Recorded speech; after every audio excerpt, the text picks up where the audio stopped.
Welcome to the Best of MBS, where you can enjoy some of the best interviews by Michael Bungay Stanier, author of The Coaching Habit and How to Begin.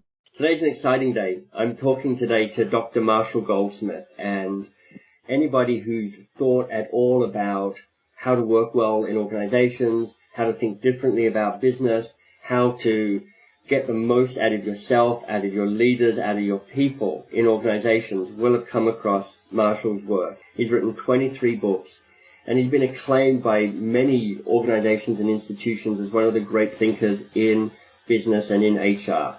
Really, Marshall Goldsmith is a lighthouse in business. It's not just his accomplishments in business that's exciting, but he brings a generosity and an enjoyment to his work which is infectious. And in my interactions with him, that's part of what's attraction. He's not a sort of dour guru. He is an enthusiastic, joyful guru, and that is pretty cool. So Marshall, thank you for being on the call today.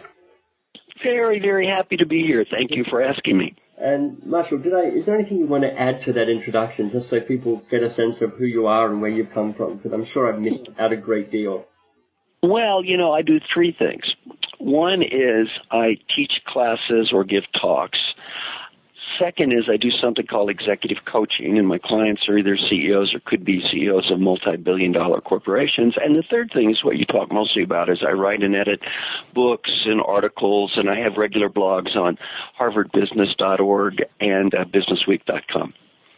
Yeah, I remember reading, either hearing you or reading something you'd written saying, you realized that you had to write because writing was the way you would have the most impact in the world. So balancing your schedule to make sure there was a constant opportunity to share your thoughts through the written word. You're exactly right. In terms of the three elements of my job, speaking is the most fun for me. I just basically enjoy it.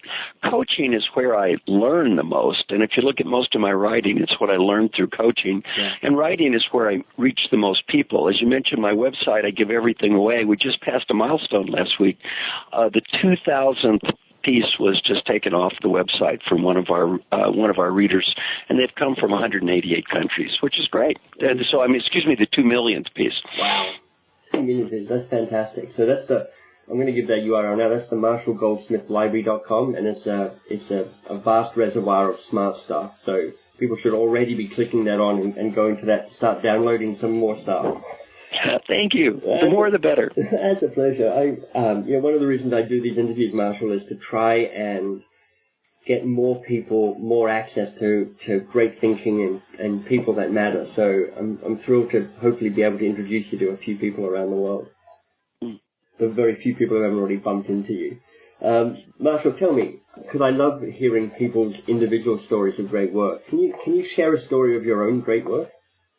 Well, this is a story, I guess it's a little bit about me, but it's also a story about one of my clients.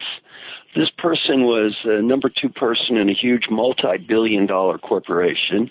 I was asked by the CEO to be his coach.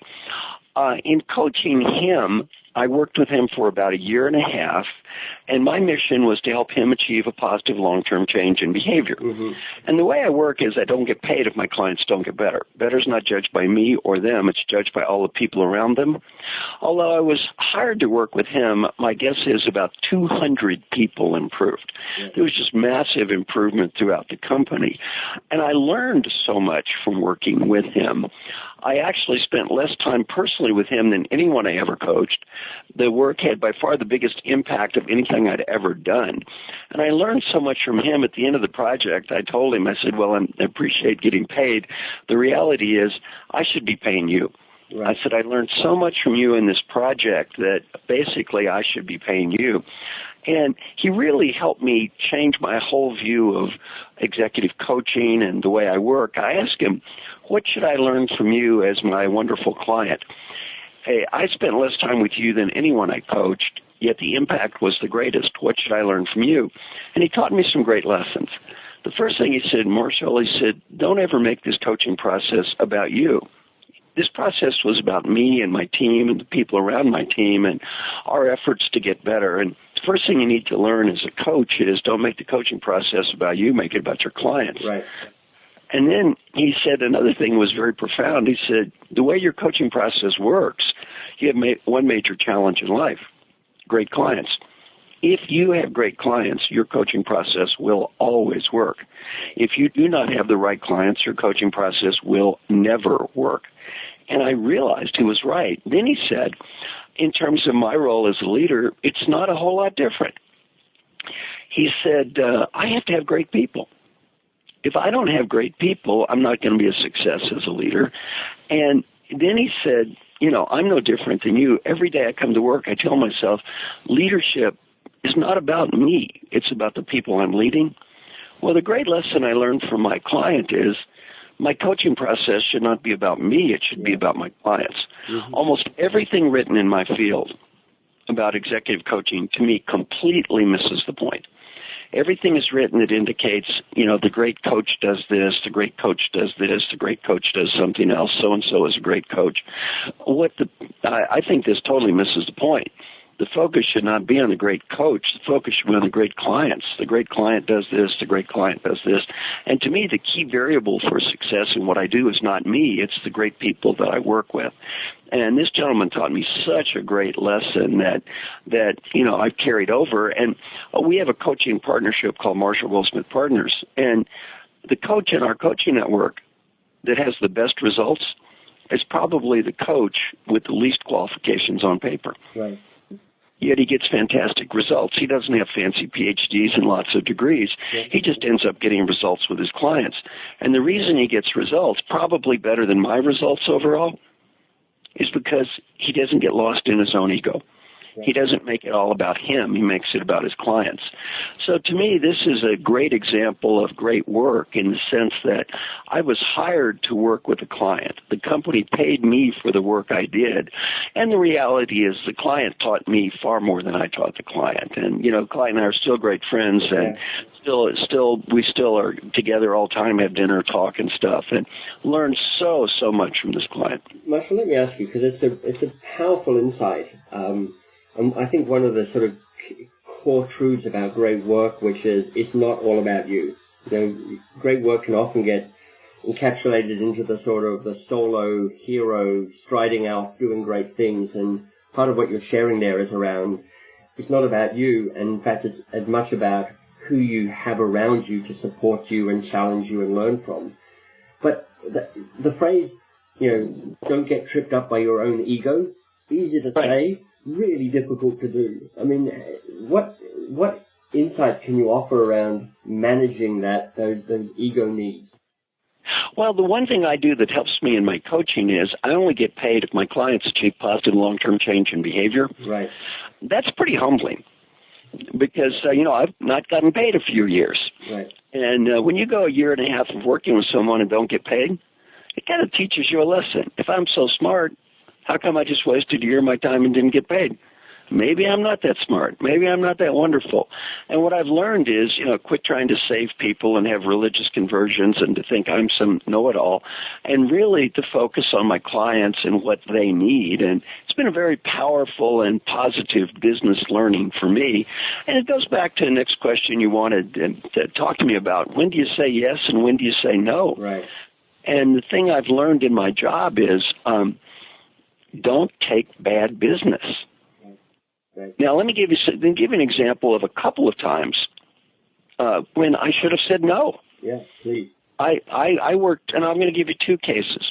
One is the first time I didn't get paid, I was lost in my own ego. And, the person score on treating people with respect was 2 percentile. And they asked the person, well, why do people think you don't respect them? He said, it's simple. They're all idiots. Well, what should I have said? Goodbye. Right. Oh, not me. I'm going to save this guy. I wasted a year of my life working with this guy before I finally go back to the CEO and said, look, do the world a favor. You shoot him before I shoot him. Well, I learned a great lesson. Right. I can't save people that don't care. Another time I worked in a client with the CEO hired me to coach a future CEO. And really, I didn't think the CEO liked this person, and I challenged him. And the CEO said, oh, yeah, he's fine. Well, in my heart, I didn't feel good about it. I did the assignment anyway. The guy got huge improvement scores, and then the CEO discounted everything and said he lacked marketing skills. Right. Well, it turned out I was being used as a pawn in some big political game. And I had a gut feeling I shouldn't have done it. My client got better. I got paid. But I wish I hadn't done the work. Right. Because it was a trick. Well, I guess my learning point in terms of saying yes and saying no is, in my job, I have the privilege of choosing to work with who I want to work with. And what I've learned is to say yes to great work. It really is about great clients.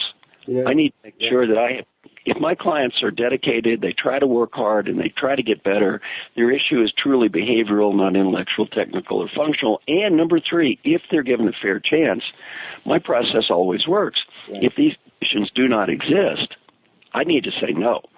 And by the way, saying no is just important as learning how to say no is just as important as learning how to say yes. And back to your early, And by the way, back to your earlier comment, you mentioned the individual achiever. Well, my friend taught me a great lesson. For the great achiever, it's all about me. For the great leader or the great coach, it's all about them. This is a big position. Yeah. You know, if you're an individual achiever just doing something on your own, maybe it is all about you. Right. But when you work with other people, don't make it all about you. When you work with other people, make it all about them. Part of what I think is very valuable in what you're sharing here, Marshall, is there's a couple of times you've talked about what am I measuring and how am I measuring it? What does success look like? And, you know, you've talked about, first of all, the client makes, in this context, the client makes the coach. And it reminds me very much of Peter Block's work where he says, you know, does the teacher make the pupil or does the pupil make the teacher? Does the parent make the child or does the child make the parent? And inverting that changes the way we think about power and responsibility. I think that's a very powerful insight. But part of what I love what you're talking about is you're very clear on some core metrics, which is I'm after positive behavior change. It's one of the most powerful definitions of coaching I know, positive behavior change. And I get paid or not by that one metric. That's right. One of the things I also believe I read recently from you is you've shifted from going, I'm trying to change 3 behaviors in a client to these days, I just try and change the one core behavior that matters. Yeah, I've become increasingly simple as I've grown older. As I've grown older, I realize that my mission is not to help people learn. My mission is to help people do. Right. And it doesn't matter what you learn. If you don't do anything differently, the world does not become a better place. Right. And as I've grown older, my aspirations have become lower and lower and lower, and my impact has gone higher and higher and higher. Because instead of lofty aspirations about changing the world and huge companies and everybody in the world is going to be different because of the ever so lovely me, my aspirations have become much more practical. On the other hand, my impact is much greater because now I'm really helping real people in the real world. And I think that's what's important. One inspiration for everybody on this is Mother Teresa. When she was asked, how did you end up helping 50,000 people? Her answer was, one at a time. Right. Right. You know, there's a great book by that, which you may know, by a woman called Anne Lamott, and the book is called Bird by Bird. And it's actually a book written about writing. How do you write? How do you write the next piece? It's a word by word, bird by bird. Yes. But it's a spiritual book really, because it's all about how do you manage life? How do you get stuff done? And it's piece by piece. Take the next step and then take the next step. Right. Marshall, you work with the most senior people in big companies around the world. And a number of people listening to this interview will be mid-level managers in organizations. And they'll be going, you know, Marshall, it's all very well for you to be talking about how do you get senior leaders to do more great work. But, you know, I'm stuck in the middle of an enormous organization. How do I get more great work into my life? What could you offer up to somebody in that situation? Well, let me give you a couple of suggestions. The first one is one that sounds intuitively obvious, but a huge number of people in middle management never get it. And once you make peace with this, your life becomes much more productive and you get happier. The insight is every decision in the world is made by the person who has the power to make that decision. Make peace with that. Not the right person or the smartest person or the best person. It's made by that person. When you influence that person, you make a difference. If you do not influence that person, you do not make a difference. Right. And so much of our lives have been spent whining because it's not right or it's not fair or they don't understand. Well, this is life. Yeah. And once you make peace with your mission in life is to create a positive difference, not to prove how smart you are or to be right or to be better than everyone, then you really can get a lot more done, and you also become happier because you're much better at accepting what you can change and letting go of what you cannot change. Right. By the way, ultimately, I've done sessions with people who are ready to retire and looking at the next phase of life, and we've discussed, what matters. Well, basically, there are only 6 things we've come up with. There's wealth, and most of my clients have that, and most people who are ready to retire have that. There's health, and not a whole lot I can do to change that. There's personal relationships. Common misconception about executives, they all have bad personal relationships. Most of my clients have good personal relationships with friends and family. The 3 things that come up at the end of the day mattering are meaning. It's what I'm doing providing meaning in my life. By the way, nobody can define meaning but you. Yeah. Contribution. Am I making a contribution? Am I helping other people? Am I doing something that's creating to a larger goal? And then the final one is happiness. Right. Am I happy in what I'm doing? If you achieve happiness, meaning, and contribution, at the end of the day, you won. If you don't, you lost. And that's about it. And I love what you're saying about that first insight about the people who make the people who make the decisions are the people who make the decisions, because it really brings up that Stephen Covey principle about control and influence. Most people, I think they have more control than they do. In fact, what they can control is their behavior and their reaction to things, and not much more. And people have more influence, have more influence than they realize they do. And misassigning how tasks play out and control or influence or no influence whatsoever is one of the causes of unhappiness. Yes. Figuring out how all that works and where I do have influence and where I don't.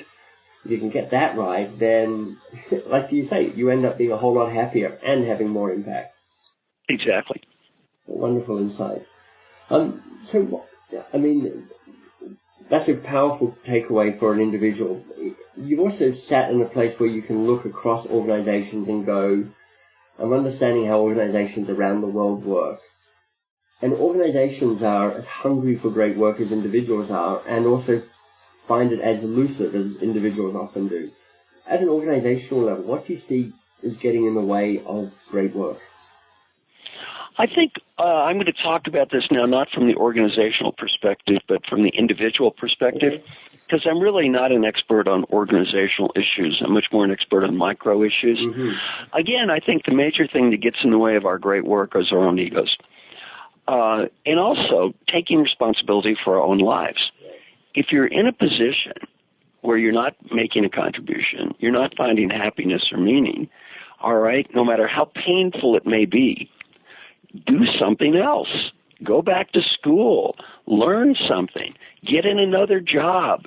I mean, the average American is spending 15 hours a month whining about management or them.